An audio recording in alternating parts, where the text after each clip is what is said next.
କେତେ ଉତ୍ସାହିତ ମୁଁ କ'ଣ ଉତ୍ତର ଦେବି ତୁମକୁ କ'ଣ ଦେଖାଯାଉନି ପାଇକ ଭାଇ ଭଉଣୀ ମାନେ ଯେଭଳି ଢଙ୍ଗରେ ସକାଳୁ ଆସି ତାଙ୍କର କଳା ପ୍ରଦର୍ଶନ କରୁଛନ୍ତି ଏବଂ ଆଜି ଜୟନ୍ତୀ ଉତ୍ସବରେ ଯେଉଁମାନେ ଉପସ୍ଥିତ ଅଛନ୍ତି ମୁଁ ସର୍ବପ୍ରଥମେ ଯାହା ପୂର୍ବରୁ କହିଥିଲି ସଭାରେ ସୁରେଶ କୁମାର ରାଉତରାୟ ଆମ ସମସ୍ତଙ୍କର ସୁର ଭାଇଙ୍କୁ ଆମେ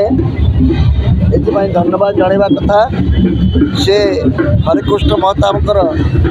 ଏଭଳି ଏକ ଚେଲା गुरु शिष्यर परंपरा कौन जानापी जदि दरकार ताले सुर भाई को टे लक्ष्य कले जापर हरिकृष्ण महताब परी जड़े जगजन्मा पुरुष आम ओडिशारे जन्म लाभ करते आम तर उत्तर पीढ़ी से आम गर्व अनुभव करने कथा भाषण में नुहे प्रमाण दे ये जड़े व्यक्ति जे आमर पूर्वपुरुष थे आमर आचरण में उच्चारण में प्रमाणित होगा दरकार आज जन्म उत्सव एति मात्र मोर निवेदन।